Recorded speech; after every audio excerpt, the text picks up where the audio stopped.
Hey everyone, welcome to another episode of Live with NORML. I'm J.M. Padini, the Development Director for the National Organization for the Reform of Marijuana Laws.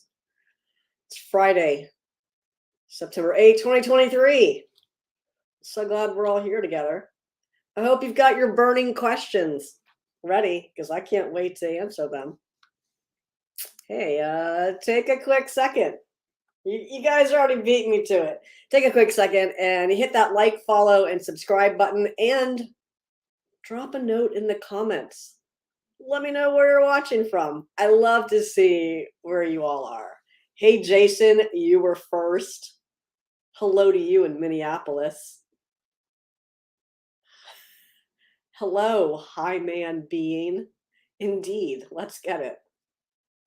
Hey, Sherry, good to see you, friend. Hey, Ellie, good to see you. Indeed, what a week. Glad you're here as well. Yes, we can definitely talk about the Virginia Cannabis Control Authority. Ellie, don't let me forget. It's not in my script, but I know you're not going to let me forget. Hey, Paul. Hi, Michael in Ohio. Will the Ohio bill pass? Sorry, I just assumed you were in Ohio. Will the Ohio bill pass? It can win. It sure can win. It can. Will it? That remains to be seen. Hey, Shane in Florida. Hey, Chris. Hey, Charlie in Pocosin. Happy Friday to you. Hello, Sue. Look, that's at the top of my list. Sue, we're going to talk about descheduling versus rescheduling. That's number 2 on the list. Hello, Scott in Virginia. Dave is expecting the Ohio bill to pass. Dave, I hope you're all in getting your friends, family, neighbors, coworkers, everyone, every voter you know in Ohio. I hope you're helping them make a plan to vote and to get to the polls. Hey, Chris. North Carolina is actually at the top of my list for news today. I can't wait to hear your take on it, Chris. Hello, Cannabis Knights of Florida. I love everyone from Florida here today. Hello, Dawn. So glad to see you here as well. All right, let's get into it. And so not the biggest, let's just give it that. The biggest news, at least of today, if not this week, in North Carolina, members of the Eastern Band of Cherokee Indians voted in favor of a referendum to permit the use and sale of adult use cannabis on their tribal land. That's incredible news not only for this tribe, but for North Carolina in general. Now, I think what's really quite remarkable about this, aside from, cannabis otherwise being illegal in North Carolina, the state doesn't permit medical or adult use. But just prior to the vote, Republican Congressman Chuck Edwards urged members to reject the referendum and also introduced federal legislation to withhold federal funding from states and tribes that permit cannabis sales to adults 21 and older. So, not sure, why you all have elected Congressman Chuck Edwards to represent you in North Carolina, but he's got some thoughts. You might want to talk to him about those. Hey, Maxine. Hey, Ricky. Good to see you both here.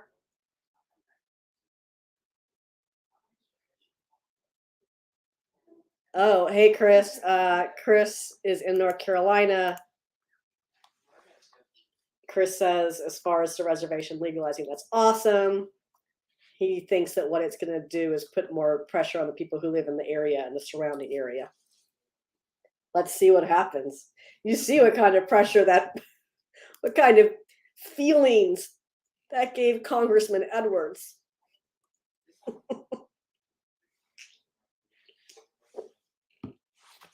Dave, I'm glad you're a registered voter. Now, make sure everyone else you know in Ohio is a registered voter and is getting to the polls. That's interesting, Chris. We'll see about that. Yes, indeed, Jason. Indeed, indeed. Hey, William. William, I don't know this question without going to the NORML website. I got a lot of stuff up there, but this is not one of them. However, someone else who's watching from Ohio might know this information, and you can definitely find it if you go to the NORML website. You're going to go to norml.org. You're going to click on state laws, and you're going to click on Ohio, and then you're going to click on medical, and it's going to tell you. But William was asking if, I just said all these things, and now I'm just going to do it for you. William is asking, if I get a medical card in Ohio, how can it affect my employment as a public employee? Just by getting a card in and of itself shouldn't impact you in any meaningful way. Just getting the card is what I'm saying. As to whether or not there are employment protections or what sort of drug testing there is, I'm going to look and see. Okay, so here's what I can tell you. There are not employment protections for qualifying patients in Ohio at this point in time. So it's not really going to do much for you from that perspective as impact to employment. You're welcome, William. Oh, Roy, this is not this is not off topic. Nothing's off topic, but I have this list I'm going to try to get through. But I see this and I just can't help but tell you all of my feelings. And oh, there are so many folks here with us right now, Roy, that are shouting the same thing. Are you ready? So Roy says, what is the reason Virginia is being so slow on regulated recreational market? The answer, Roy, is that's right. Everyone say it with me. Elections have consequences. You see, Roy, Virginians elected Governor Youngkin, and they elected a majority of Republicans to the House. Now, that in and of itself, having a Democratic-controlled Senate and a Republican-controlled House in Virginia, that in and of itself wasn't enough to prevent a bill to license retail sales for adult use. It wasn't enough to prevent that from passing. There are enough votes, technically, and there have been for some years now, 2 years as a matter of fact, to pass an adult use measure. But the Youngkin administration has been actively opposing the advancement of these bills through the House behind the scenes. And what happened this year is a member of the administration got caught saying this on the record in a public forum. He wasn't supposed to, but he did say it with his out loud voice, and a reporter caught it and took it to print. And so now everyone is able to see with their own eyes what we've been experiencing in real life, which is the administration actively opposing these bills moving forward. And he went so far as to say, Governor Youngkin doesn't support this. He doesn't want to see this move forward. So that's in and of itself what's going on. Why does Governor Youngkin or his administration, whichever hair you want to split there, why don't they want to see adult use regulated? I don't know. He's never said anything meaningful on the record. What he has said, the governor has said on the record is, he's not going to try to repeal legalization. He said that it's up to the General Assembly to get him a bill. Well, when members of your administration are calling committee chairs and telling them not to advance legislation, how exactly are they going to get you a bill there, buddy? What we call that, the technical term is liar, liar, pants on fire. So again, it's a long-winded way, Roy, is saying elections have consequences. You do not choose well, Virginia. And here we are. So I guess, Governor Youngkin likes maintaining that safe haven in the Commonwealth for the illicit market to flourish. That seems like what it really is. No? Anyone want to tell me differently? I'm all ears. Anyhow, thanks for asking that question. I'll try to get back on track now. Get back to where we were.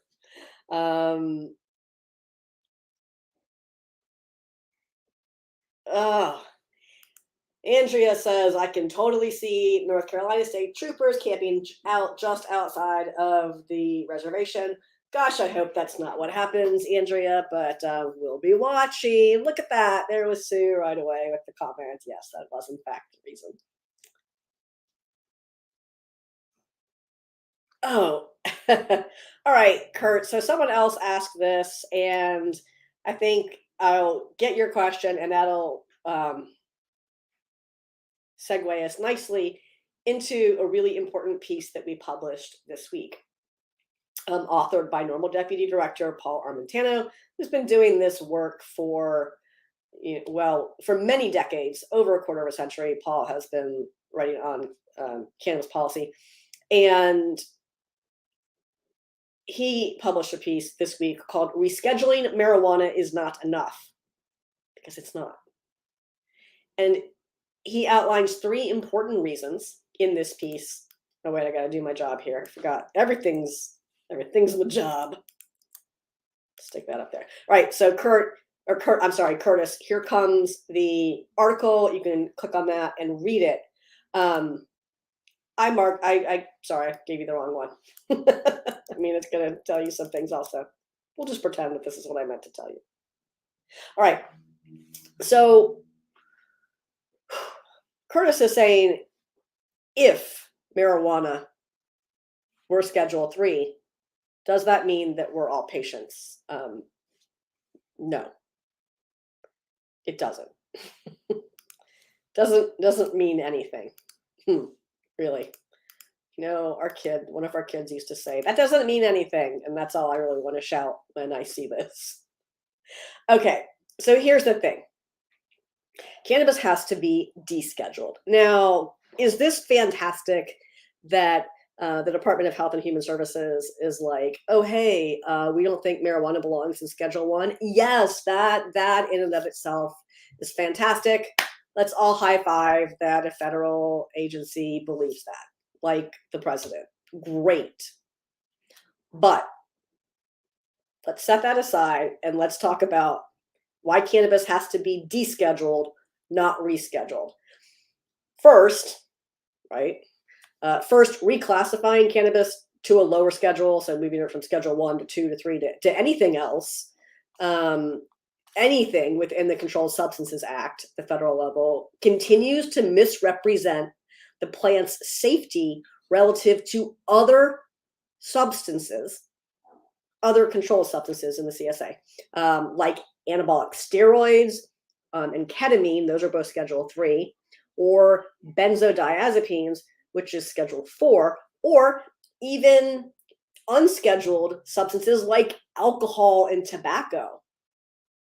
Those aren't scheduled. Second, moving cannabis to Schedule 3 is totally out of step with public opinion. Americans don't want cannabis treated like heroin, like it is now at the federal level, and they don't want it treated like ketamine, which is only legal to possess with a physician's prescription.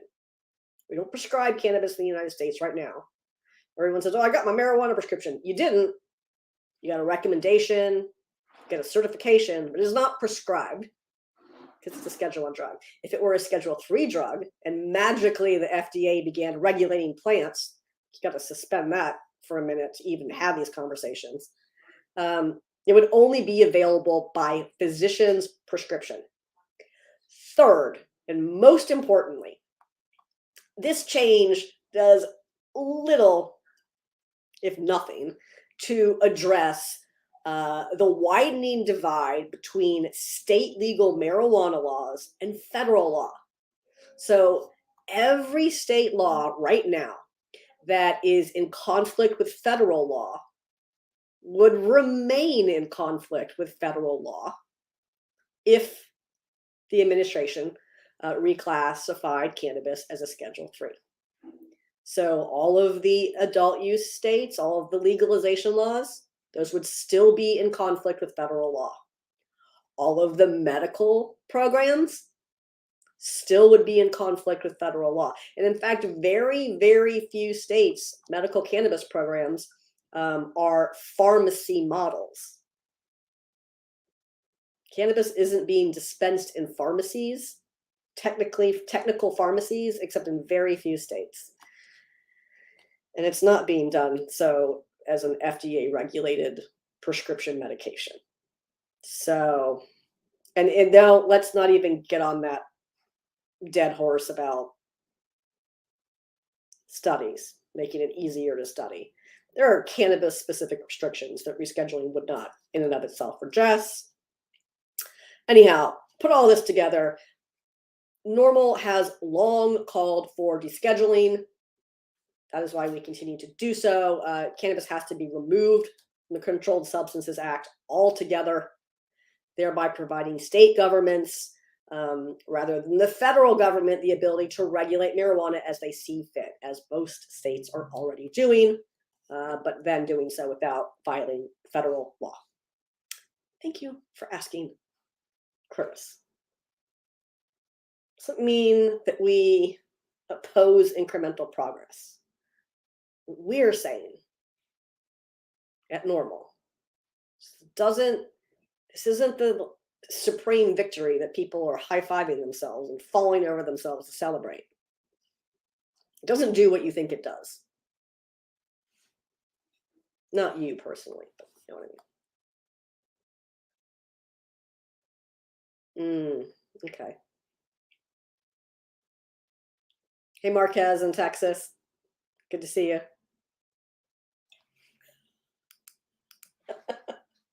Thank you, Andrea. I'm just going to put that up there while I catch up on some of these comments. Hey, Kelly, what's up to you? Feelings. Yes, Ellie, feelings. Hello, Adam from Arizona. I hope you just caught all of that. Rescheduling essentially doesn't affect anyone because it doesn't do anything positive. All of the state programs would still be in conflict with federal law. It's not a silver bullet. It's not even a bronze one. All right, now something that I inadvertently posted, but was also the next story that we were going to talk about. Earlier this week marked the 35th anniversary. 35 years ago this week, the DEA, then chief administrative law judge, ruled that cannabis should be reclassified under federal law. 35 years ago, a top DEA judge said cannabis doesn't belong in Schedule 1. 35 years ago. I don't know why y'all are getting all excited about this other stuff. Just kidding. Sort of. Anyhow, I encourage you to take a look at that, just for a stroll down memory lane, if you will. Yeah. This was Judge Francis Young who made this ruling in September of 1988, and this ruling in 1988 was in response to a petition filed by NORML in 1972 that was challenging that marijuana Schedule 1 classification under federal law. Yeah, so they refused to answer it initially, and then they were, there was a petition mandating them to do so in 1974. And they refused to properly process that again until ordered by the court in 1982. In 1986, 14 years after it was, initially filed, the DEA finally held public hearings on the issue. And then Judge Young rendered his decision 2 years later. But anyhow, here we are, 35 years later. Yay, we're doing it. Sue, you're just giving me all the good comments. Just gonna put them up there while I quietly see what else folks want to talk about today. Hey, JT. Good to see you. Hey, John in Rich Creek. Pam, I'm sorry you're unsatisfied with your local dispensary. Feel free to email me and tell me why. Maybe I can help you have a better relationship with them. Or I can, you can always order from someone else in another area of the state. You don't have to just shop. I'm assuming you're in Virginia, Pam. I'm making a lot of assumptions, but if you don't like that one, then you can order from someone else. They'll deliver to you.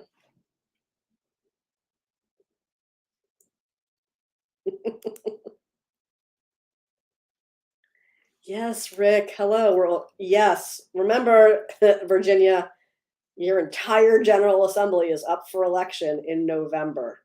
Every seat in the House, every seat in the Senate. You're still going to have this same terrible governor.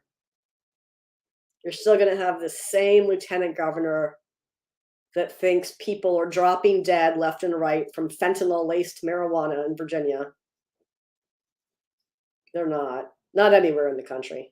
There's not been one single scientifically validated claim of that. Doesn't mean it can't happen, just means it's not been scientifically validated. But boy, that's a fun talking point to campaign on. And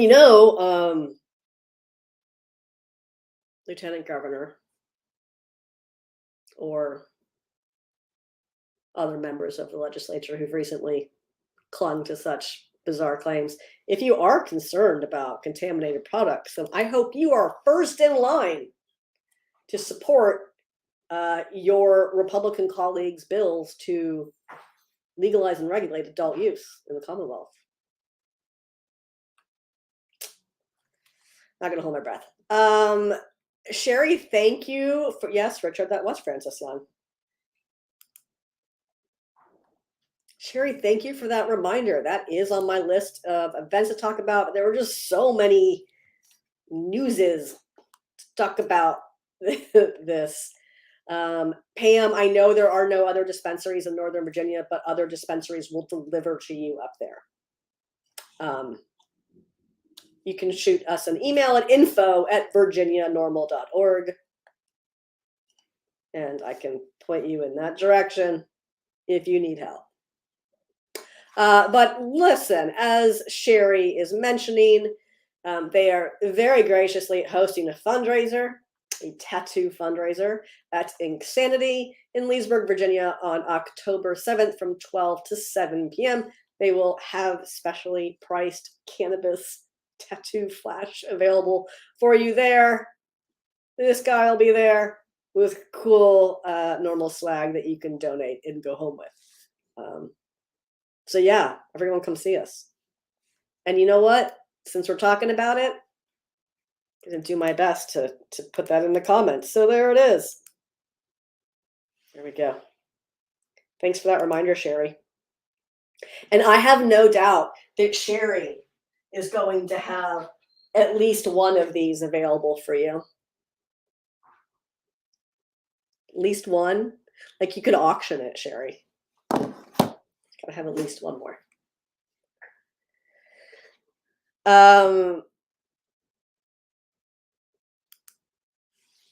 Ellie, probably. If it's called Rise Cannabis and it has the same logo, then yes, it's owned by GTI. Hey, Keith, good to see you. Pam,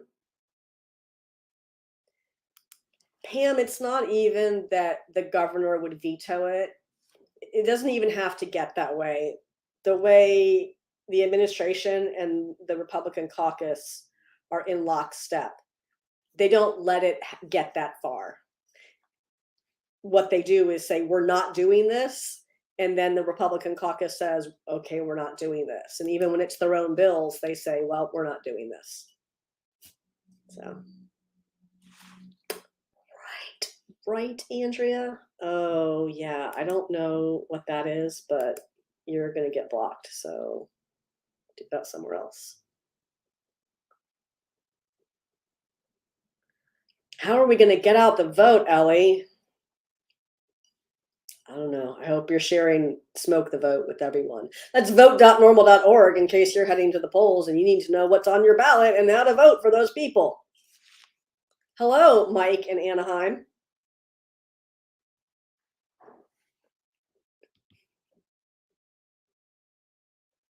What is this? Oh, look at this weirdo. Do I have to block you everywhere? This is so exhausting. Okay, listen.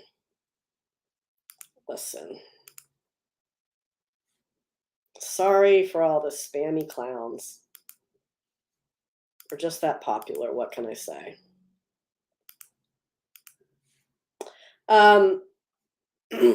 Here's some good news for you, though. God, I don't even keep up with these people. Here's some good news. Now I'm into the regular news. It's good news. There was an analysis done, and it showed that court-mandated marijuana treatment admissions. So, like, when you get sent by the court to rehab for weed because you had it, because you possessed it, those are way down. They significantly decline for young people, young adults, and teenagers following legalization. This is a good thing. Not only does legalization end tens of thousands of needless low-level marijuana arrests, in fact, cannabis legalization appears to also be freeing up space in drug treatment programs for people who truly need it. So glad to see that analysis this week. There you go. There it is. Take a look at it. These people. All right. Oh, all right. You know what? I like this story. It's going to come as literally zero surprise to any of you. But some people need to be told the obvious, and so that's what we're here for. There was a study done in Canada, and it revealed that unregulated cannabis products are far, far more likely to be contaminated with pesticide residue than regulated products are. Shocking, I know. But there it is. You can read it with your very own eyes. Can I delete this person first? Sorry that these people got all up on you, friends. Pam, that absolutely is possible. I think that, like, the easiest. Let me put this. I'm just going to put this dispensaries page, Virginia dispensaries page, in here for you, Pam. Hopefully, it's going to make it to you. I probably could have just limited that to the Virginia page, but it's going to go everywhere. Sorry, friends. Not sorry. Listen, it is go down to Rise, and then I think delivery happens from Abingdon or Bristol. Anyhow, their website changed a lot. Yes, Abingdon has a delivery menu. I mean, technically they all do. Just click on the delivery menu for Rise. I know that they deliver up to that part of the state.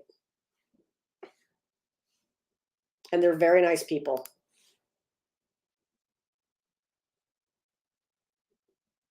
Yeah, I got the news for you. What can I say, Mike?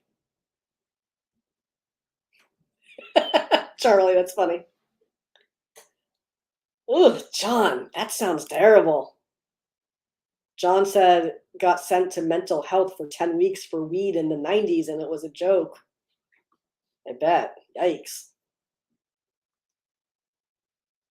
Yeah, JT. So JT said he watched Sanjay Gupta's Weed, the latest one on seniors. And what he learned is that older people are using cannabis more because it helps them feel better. And both you and Sanjay Gupta are correct, JT. Seniors are the fastest growing consumer segment in cannabis because old people feel bad and have to take a lot of drugs. And then they find something like cannabis that makes them feel better and less terrible than the drugs that they had to take to try to feel better in the first place. And so then they use cannabis. Again, duh, just like you said. You're welcome, Pam. Oh my God, didn't Larry block you?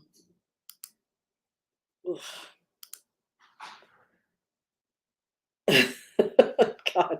Thanks, Ellie. Thanks for doing all the work there. That's seniors' wisdom. Okay. Funny, JT. What else? I have two more things to tell you about. I thought this one was particularly interesting. Sloan Kettering, big, serious cancer center in New York. They did a survey, and nearly 1/3 of cancer patients responded that they're using cannabis. Now, this is survey. The patients surveyed were all patients that had acts that were in states or in New York, but they were in states with medical cannabis, where medical cannabis was legal. So think about that when you read this. 1/3 of the patients surveyed acknowledged that once they were diagnosed, they began using cannabis, and only like 1/4 of them told their doctors, even though it was legal for them to be doing so. I thought that was interesting. And one last little tidbit here I'm going to share with you. We've reported on the science around cannabis and autism so much lately. We added a section every week, friends. Every week we do this where I go, where's the book? Even added a section to clinical applications on autism as it relates to cannabis. But again, we have another study out that we summarized this week that indicates that autistic patients or their families or caregivers reported that they had significant symptom improvement and better quality of life when the patients were using cannabis extracts. So I'm sure that comes. Thank you, Ellie. See, I needed you to remind me. I got distracted by my shiny book. Okay. Did you all see Paul on CNN? He was fantastic. Yesterday, I went to the Virginia Cannabis Control Authority's Board of Directors meeting, and I was in a small room with very few people. I hope lots of you watched online. I don't know if you did because I couldn't see you because I was in the room physically, and there weren't a lot of people in there, which was surprising. We expected it to be very full. Nonetheless, what happened yesterday was CCA is taking over the medical program on January 1 of this year. So in preparation for that, CCA took the existing medical cannabis program regulations. Currently, it's regulated by Board of Pharmacy. Regulations are in pretty good shape, as far as we're concerned. CCA took these regulations and said that they made them more clear. They were the same, but they just made them more clear. They used, more accessible language. But otherwise, they just, kind of stuck with what they were, other than in some parts where it, code did say that at one point the regulatory authority board would promulgate equivalent possession amounts for concentrates as compared to flower. And I don't know what, I want to say no shade, but also like,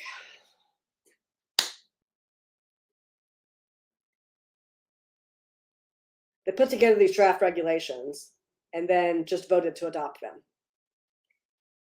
And there are serious flaws in a number of sections relating to practitioners and how they manage patient care.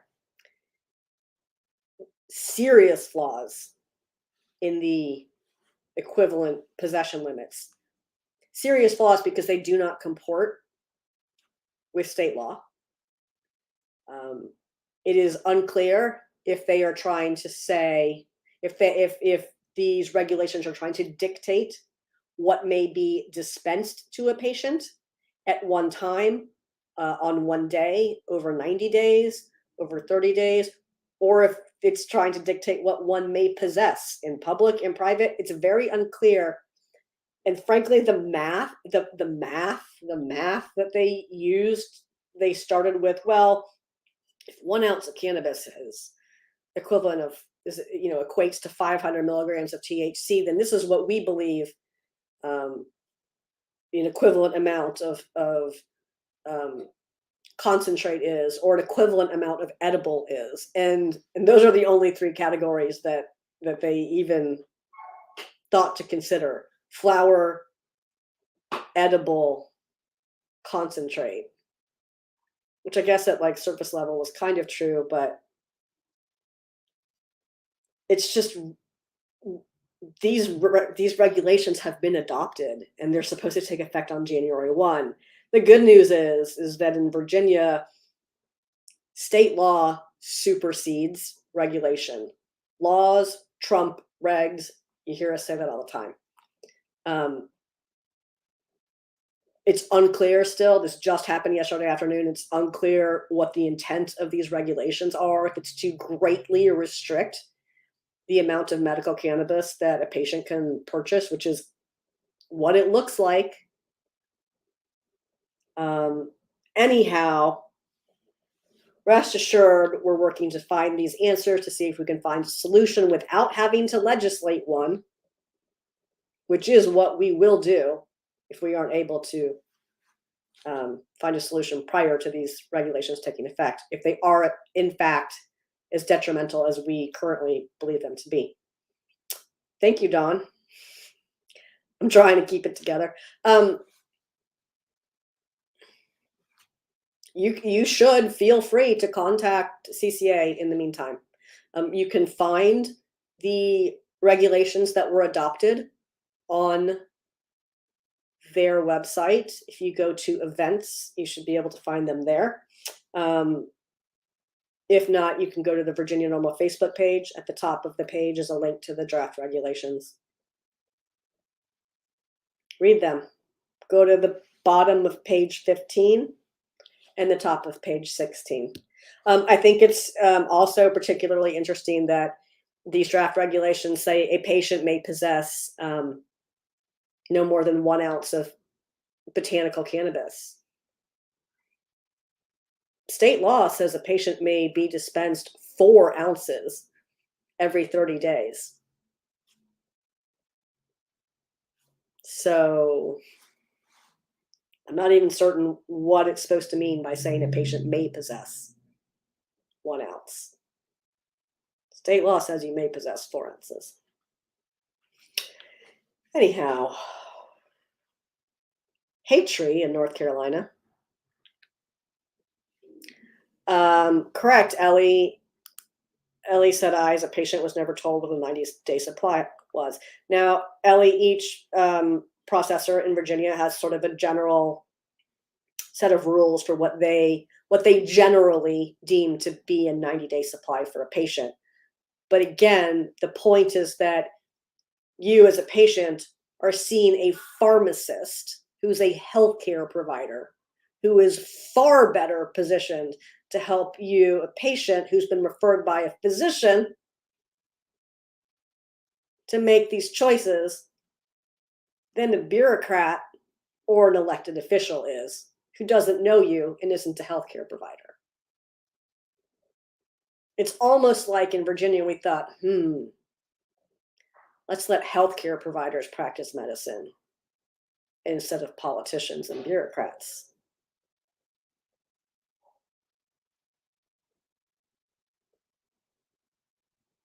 What the hell this is?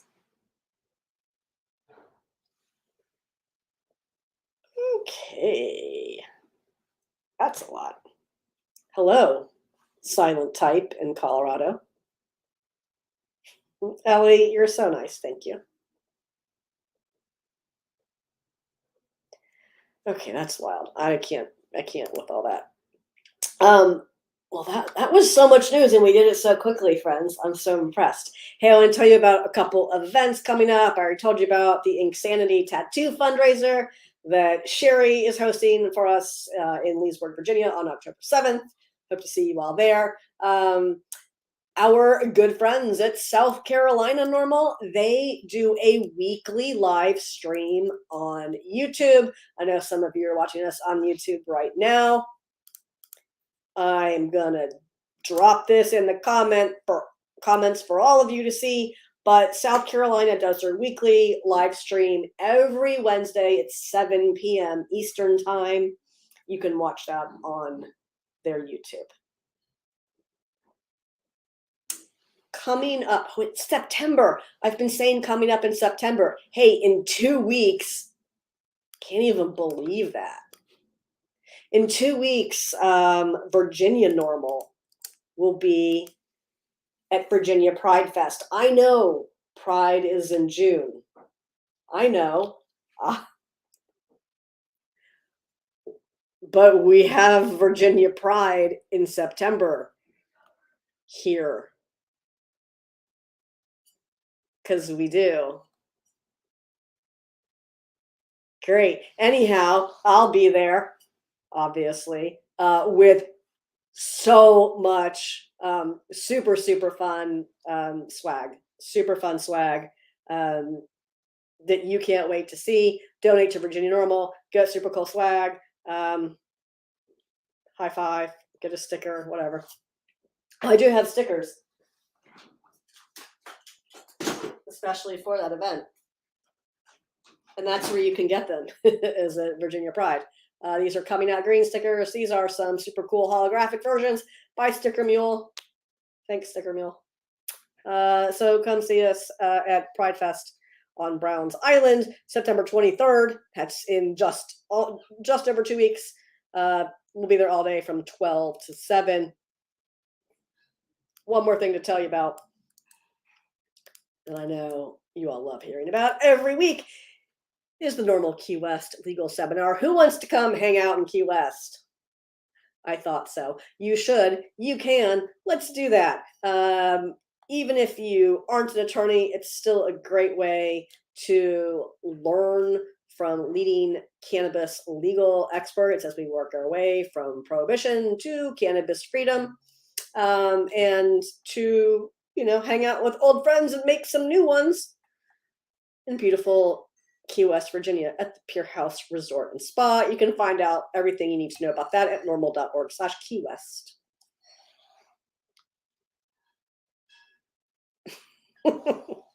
Yes, Ellie, everyone donate. Please keep hope alive, as Ellie says. All right, that was a lot. Hey, friends, this was a blast. I hope that you did take a second to hit that like, follow, or subscribe button wherever you're watching. I thought about this, and then I was like, don't get that stuff and drag it over here and then ask people about it, because then you're going to have to do it on Monday, but I'm still going to do it anyhow. Look, just a couple quick things. We got sent some really fun product samples, and I think I'm going to put them in an Instagram giveaway. So I don't know. Tell me, friends, should I put these in an Instagram giveaway? I didn't grab everything. I just did it real quick. But we have, these are, I think they thought that we were going to be excited that they're hemp. I don't care. but they are if you're into that.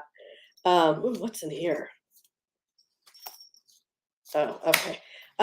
Anyhow, we have this little bag. It's embroidered, obviously, with NORML. It's a little hooky loop so you can do whatever. Trucker cap, also, for some reason, made out of hemp, embroidered with the NORML logo. I think it'd be fun to put these things into a giveaway. You know, I'll throw this thing in there too. They put a grinder card in there also. So yeah, there's also a bag. I'll find some more things. Put together a little giveaway for our Insta, the only place this isn't streaming. Our Instagram giveaways run Monday to Monday. Doesn't cost anything to enter except a like and a submission form. I'll get that stuff together. I'll get that posted on Monday. You'll enter to win. We'll talk about it again next Friday. And I'll remind you that it was your idea that I do this. You got a NORML t-shirt from Keith? From Keith personally? Cool. You met him? Oh, you met him at Vegas Westgate. Oh, I stayed there recently for MJ BizCon. That's funny. Thank you, Mike. Cheers to you too as well, I Gruesome. Yes, Sherry, I'll do it. I'll do it, Sherry. You know, Sherry, you know what else we could give away? Not this one, obviously.